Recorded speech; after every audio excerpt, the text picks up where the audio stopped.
bahasa tersebut merupakan bahasa yang sama sekali tidak pernah diucapkan oleh Yesus.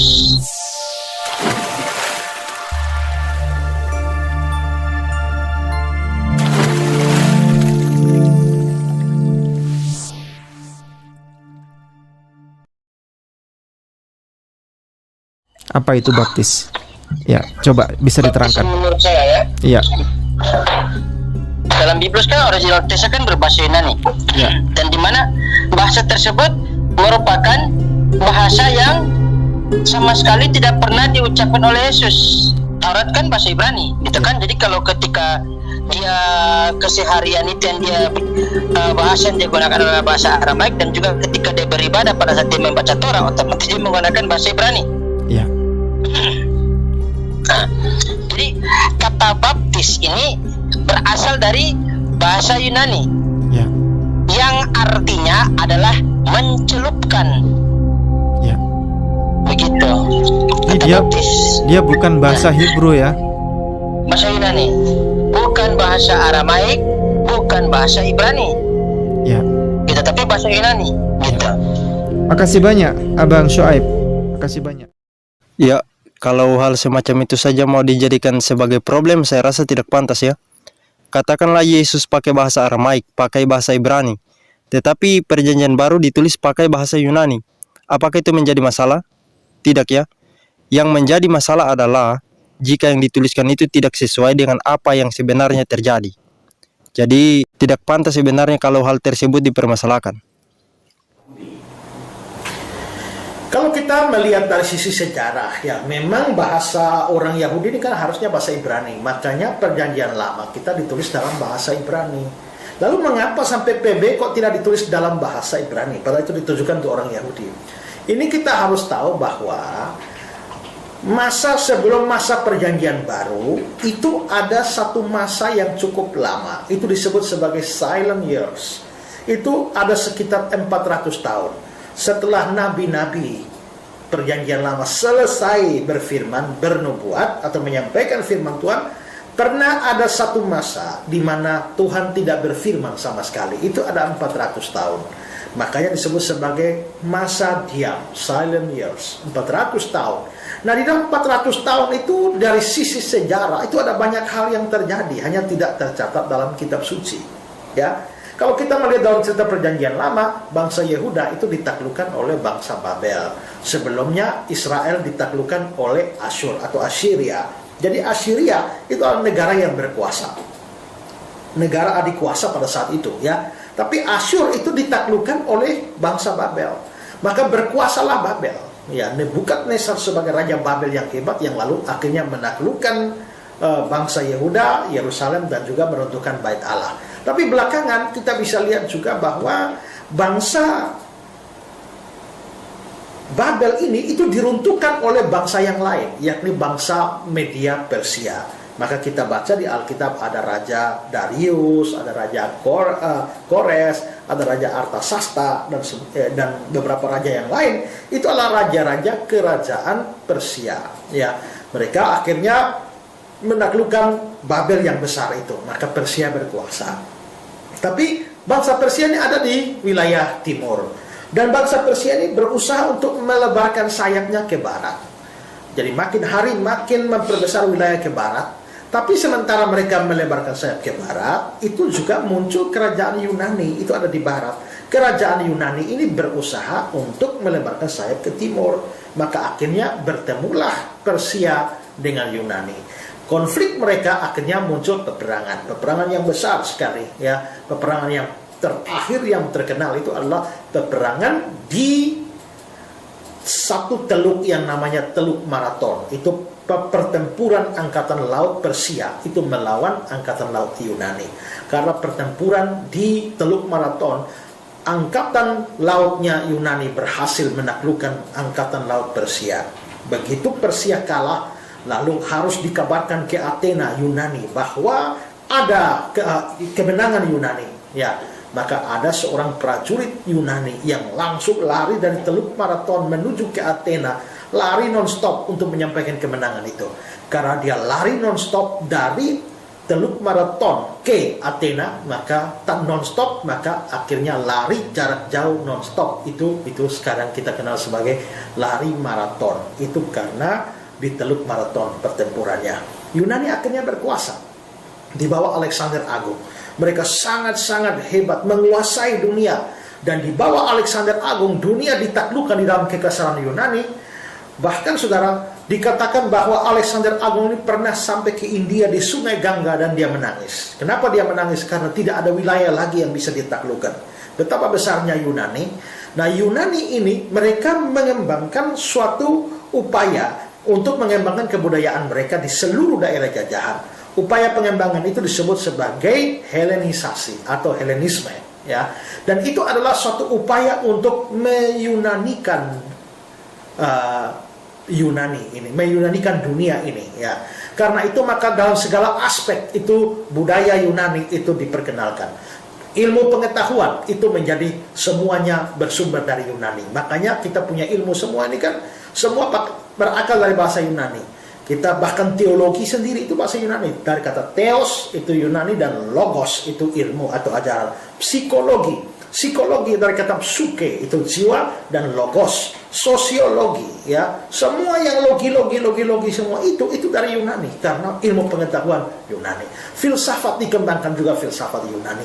Filsafat Epicurus, filsafat Stoa dan semua aliran-aliran filsafat, sekolah-sekolah filsafat didirikan itu dari Yunani. Gaya-gaya bangunan, arsitektur semua serba Yunani. Semua serba Yunani. Menarinya itu juga menari Yunani, ya. Juga apalagi olahraganya juga Yunani. Gelanggang olahraga dibuat semua ala Yunani. Jenis olahraganya Yunani. Makanya ada olimpiade. Sampai sekarang kita masih ada, dunia masih merayakan atau bikin acara olimpiade itu kan dari Yunani. Semua Yunani, pakaian Yunani. Dan salah satu aspek yang paling mendasar itu adalah juga bahasanya, itu bahasa Yunani. Maka bahasa Yunani dikembangkan ke seluruh wilayah jajahan sehingga bahasa Yunani itu menjadi bahasa internasional pada waktu itu. Saking populernya Yunani pada masa itu, maka adalah kurang gaul kalau orang tidak punya nama Yunani. Karena itu maka orang-orang Yahudi juga punya dua nama. Biasa ada nama Ibrani, ada nama Yunani. Misalnya nama Ibraninya Lewi, nama Yunaninya Matius. Jadi Matius dengan Lewi itu sama, ya. Nama Ibraninya Yehuda, nama Ibraninya Yehuda, nama Yunaninya adalah Yudas, ya, namanya Yudas. Jadi Yehuda dengan Yudas itu sama saja. Ya, nama Ibraninya Yosua atau Yesua, dalam nama Yunaninya adalah Yesus. Jadi di situ kita bisa lihat bahwa semua itu dipengaruhi oleh Yunani. Salah satunya adalah bahasa Yunani. Nah, pusat peradaban atau pusat pengembangan Helenisasi atau Helenisme itu terjadi, itu ada di Mesir, di kota Alexandria atau Iskandaria. Di sana ada perpustakaan kuno yang terlengkap, itu ada di Alexandria, ya. Dan di sana juga sekolah-sekolah, semacam sekolah teologia itu juga didirikan di Alexandria. Kita tahu ada seorang tokoh Alkitab yang jebolan Alexandria, dia adalah Apolos, di Kisah 18. Apolos dari Alexandria. Nah, karena Yunani berkembang sedemikian rupa, saudara, maka orang-orang belajar bahasa Yunani, tahu bahasa Yunani. Sementara itu generasi-generasi Israel atau orang-orang Ibrani itu mulai melupakan bahasa mereka sendiri, lebih kuasai bahasa Yunani. Akhirnya, saudara-saudara, nanti belakangan Yunani ditaklukkan oleh Romawi. Romawi itu punya keunggulan dalam dua bidang, yaitu bidang hukum dan juga dengan bahasa. Mereka di bidang hukum dan politik itu Romawi berkuasa. Bahasanya orang Romawi itu bahasa Latin. Bahasa Latin. Nah, karena itu saudara, Romawi berpengaruh sekali dalam urusan politik dan hukum. Tapi soal kebudayaan yang lain mereka sudah tidak bisa geser Yunani. Itulah sebabnya maka akhirnya bahasa Ibrani pada waktu itu hanya dipakai di dalam lingkungan keagamaan. Bahasa Latin itu dipakai dalam urusan hukum dan juga politik. Tapi secara umum itu semua bahasa hari-hari semua itu Yunani.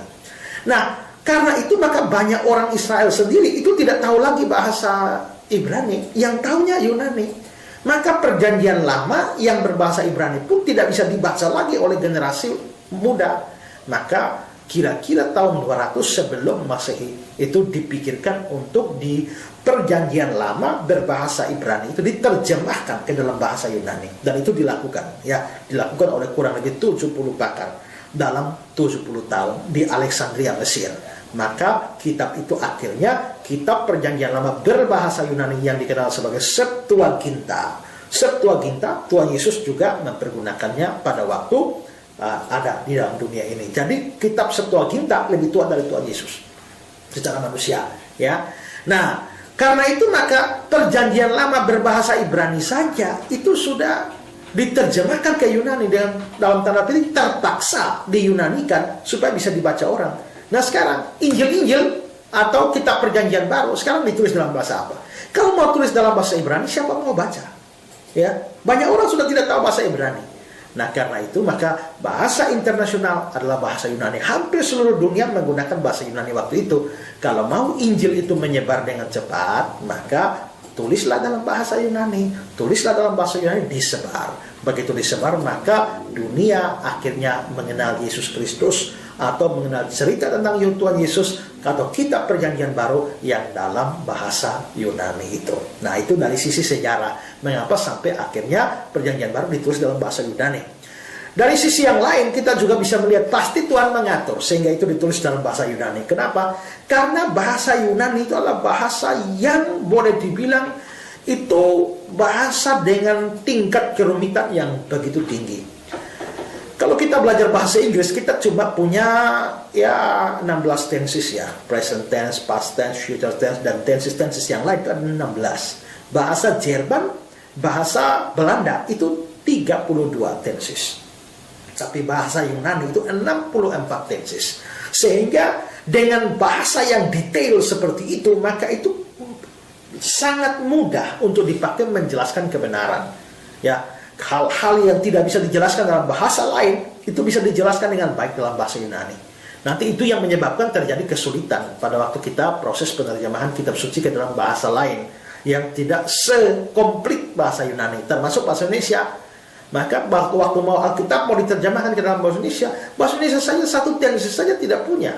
Ya, bagaimana bisa menerjemahkan 64 tenses itu dengan baik? Itu susah. Kosakatanya lebih banyak, ya, yang tidak ada dalam Alkitab, dalam kosakata Indonesia. Mau pilih bahasa apa, kata apa, ya.